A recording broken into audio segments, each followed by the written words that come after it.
I'm Janine Shore. I'm so excited. I have here Neil with me from across the pond, and I'm going to find out what he does. Neil, my understanding is you do some very cool things with Rubik's Cubes. Could you tell me how you got into that? Yeah, no problem at all. So what we did was, first of all, I learned 7 years ago with my son. So similar to what you did, I loved your post, by the way, and how you put it out about the analogy about the Rubik's Cubes, because it's so powerful and so important. And actually, it's more powerful than just being a little puzzle. There's so many positive benefits to it. So I learned with my son. He was struggling with anxiety, he bullied at school, bless him, he was locked away in his room and I couldn't get through to him. So how I did that, I saw a Rubik's Cube, I said, look, we should learn that together. And then as we went through it, and each stage, and as you know, as you get through to each stage, there's a real sense of achievement that you get. And I could see him growing out of himself and coming back to the boy that I know. And by the end of it, he was jumping around the room. And that's why I'm so passionate about Rubik's, because there's such a lovely way of building a bond with someone as well as improving someone's self-esteem.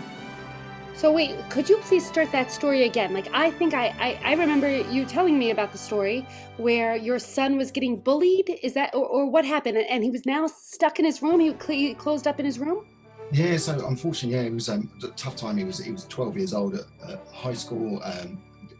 Had a few falling outs with his friends. So he just went within himself. He just wouldn't, he was so worried all of the time and anxious and didn't want to go to school. And it was a horrible time. And no matter what you try and do as a parent to be able to protect them, sometimes they just want to shut off and not get away. So that's when I started, one day I went into his room and I was like, oh, there's a cube there, we should learn how to do it. So little messed up cube that had been on his shelf for the last sort of 2 years, like many people do. And I said, we should learn how to do this. We can master this, and he said, oh, okay. So then we sat down and we watched a YouTube video and we started to get the first step. And once you get the first step, it's like, oh, actually, you can do this. Because, it's a great analogy that you put out the other day it's so confusing. And when people look at it, there's no way I can do that. And straight away they want to say, I'm never going to do that. And there's a real resistance. But when you break it down into simple little steps, it's only 8 steps to be able to do. And that first step, once you've completed that, which takes a matter of minutes, you're on that road to be able to completion. It does get more difficult, but the first few steps really easy to get through and to give that sense of achievement. And that's what I love about it, really. People know that they can do it. And once you break it down into those simple steps, and once you achieve this, I always say that saying that people say is, you can do anything that you put your mind to. That's not really tangible, but whereas if you can complete a Rubik's Cube, then you literally can do anything that you put your mind to. So that's why it's such a powerful tool. Right, and I absolutely agree, because people will look at the Rubik's Cube like when it's all messed up, and they're like, "Bah, what? I can't do anything with this." Like, right? Oh, sure, I could take it apart, I could put it together, but to actually do the algorithm and figure out in your mind's eye, I'm going to say geographically, but like spatially, how you can manipulate it and do it, right? It looks impossible on the outside. Yeah, and I think once you get to that first step, so, I'm sure that there's lots of different methods to be able to solve it. We just do the simple 8-step process. So the first thing that we do is just create a daisy. So it's only 4 moves that you do to be able to get it into position. And once you've got that first part, you've got your daisy. That's it. It's just a few simple little steps. And that's really simple. And then the second step is you just line up, because the centerpiece dictates that color of that side, and you just line them all up nicely, rotate them round, and what you do then is create the white cross where these bits already match into the color of the side. So that's 2 steps down within, to actually learn from the start. It's only a few minutes. It doesn't take much to be able to do that. And as you continue to go, and once you get to the next step where you completed the white side, you've really got a sense of achievement that, okay, I'm 1/3 of the way through. Now I need to do the next part. But that's when it gets a bit more difficult. And as you mentioned, algorithms, so algorithms are steps, a set of moves that you follow that doesn't mess up what you've already done. And by following those, you start to move pieces in, and you can see, because every step is only 4 pieces that you're moving every step. And as you can see them moving in, and at first when you do it, you're just following steps. I'm sure, like you learned, you're just following someone telling you what to be able to do. But as you learn those algorithms, and the more you get on, you go, I can actually see what I'm doing now, and I understand how it's moving, and it's great. And once you get to the final step and you complete it, the jubilation is amazing, isn't it? Because you've achieved something really kind of that you didn't think you were going to do. So that's the best part about my job. So when I teach corporates or I teach children in schools, watching someone's face the first time that they solve a cube is just amazing. And I'm sure that you saw it with your family members as well. Was you the first one who solved it in your family?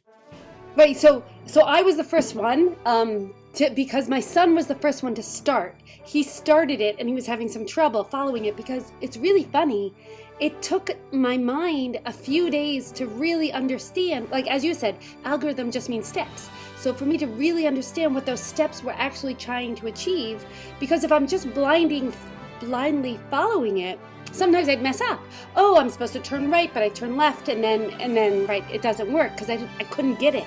But after a few days of really seeing it, I was then able to figure it out, and then I was able to help other people figure it out as well. Although the truth is, they surpassed me in moments. They were like, they literally were like, "Oh, Mom, you are so slow."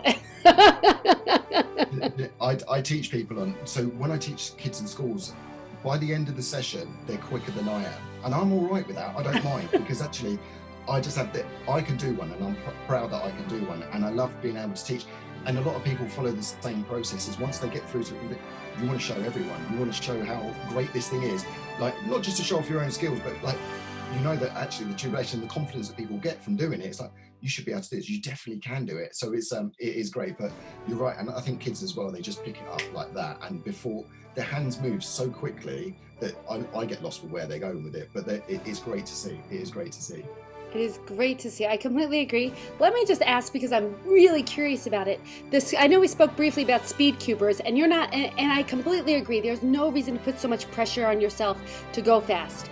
But those speed cubers aren't doing what I do. Like when I do the first level, the second level, the third level, they can't do that. They don't have time. No. How do they do that? So to be able to do it, probably about 6 or 7 different algorithms to be able to solve it. And that actually following that process will get you to your goal, to your completed cube. That's your goal. With a speed cube, it's about making sure that they can get to that goal as quickly as possible. So they know over 1,000 algorithms, and they know by looking at it which is the quickest way to be able to do it. So you're probably still at a point where you think, to get that to there, I've got to line it up to there first, and then I can go. So it's a couple of extra moves. They'll just go, no, actually, we know how to do that. So learning the daisy first and then the cross, actually they'll go straight to the cross. And this is where it evolves now, because you've learned in a certain way, which is I'll complete the right side first and the middle row, then that. They'll look at a cube and they'll say, right, okay, the easiest side to do first is going to be the red. So that's why they do the red first. But also it's about how quickly their hands move. If you watch some of them, they are phenomenal. They are unbelievably quick. And Max Park is world champion. He is a real sort of hero for me. Just inspired how he sits there and does it, and how he follows it, and how passionate he is about it. And he just moves it so quickly, and he holds the record for all of the different products as well, because this is just the 3x3. This is the one that you learn, that everyone knows, the original that we all know and love. But there's so many different products. There's a 2x2, there's got them all here, 4x4, 5x5. There's so many different ones that you can learn, and once you know the original one, a lot of those algorithms you've already learned fall into place with those. So it's kind of it's a great progression now, so I'm sure that you'll be lit with Rubik's products across the whole house within no time at all. But they've also got ones that shift in shape, so like this, and then all of a sudden you've got to get it back to the original shape. But again, once you've done the hard yards, knowing how to do this, your mind will work in a way and understand how the cube works. But the other thing that was really interesting to hear what you said was, from your analogy and from what you just mentioned, is that rather than moving left, you would move right, and actually that's really important as a life lesson to if you mess up, that's okay. We'll just go back to the beginning, we'll reset everything, we'll go the way that we want to do to get back to where we need to be. And then we all do that. Every time I teach people, I say, you're going to mess up, you need to do this over and over again, so you know easily how to be able to do it. So yeah, it's very powerful. It is really powerful. Oh my gosh, I love that. And in fact, as you said that, that's exactly what I've done. Sometimes I'm like, because I appreciate that some other people could look at the cube and be like, oh, I know what you did and I can get you back. But for me, I'm just starting over, right? Because I know how to do that. Exactly. But you mentioned Max. Yes. I watched a documentary, the speed cubing documentary with my kids. That was one of the reasons, that was one of the impetuses that we got all into this. And what I liked, and you mentioned this with your son earlier, what I liked about that Max documentary, my understanding, is that that's what his parents also did, right? They were having trouble communicating with Max in the way that Max wanted to be communicated with. And he ended up really, really connecting with Rubik's Cube. And so they used that as a tool for Max to improve his social interactions, improve their interactions with him.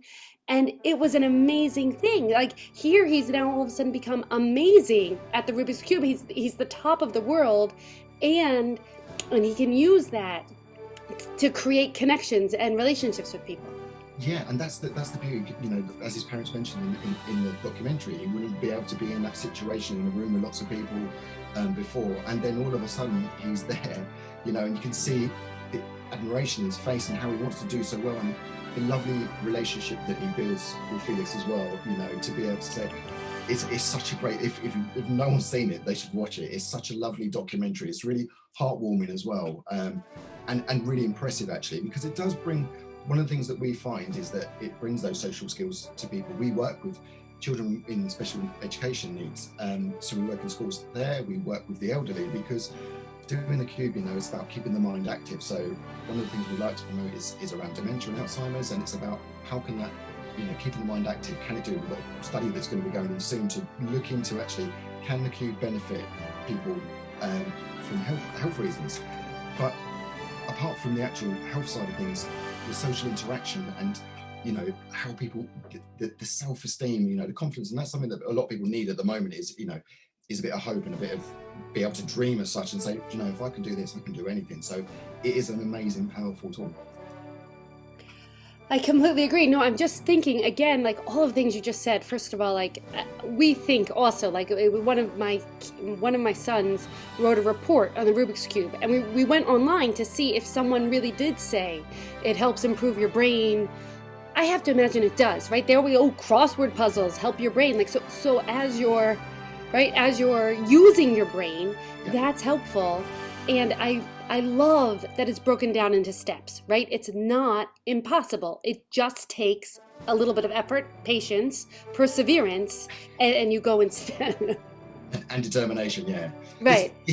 You know, we say, you know, anyone can learn how to do it. Absolutely anybody can learn how to do it, but you have to have an element of, you know, you've got to be prepared that you're going to mess up. There's going to be times when you think you've got it and then you lose that ability and you have to go back again to the beginning and redo it, but everyone can do it. And it does prove, you know, there are studies involved, and that keeping the mind active is a really positive thing. They say about Sudoku, about crosswords, you know, how much, you know, this is taking it next level. We're trying to keep the mind active, and it's such a good stress relief as well. You see posts all the time. Just on LinkedIn yesterday, I saw someone saying, actually, they're in a high-powered job, whenever I get stressed, stand up from my desk, I pick up my cube, I walk away for a few minutes, I do the cube because that's what you're focusing on, you're not thinking about anything else, and I come back and I'm refocused and ready to go back, you know. So as a stress tool, it's a great thing to be able to use as well.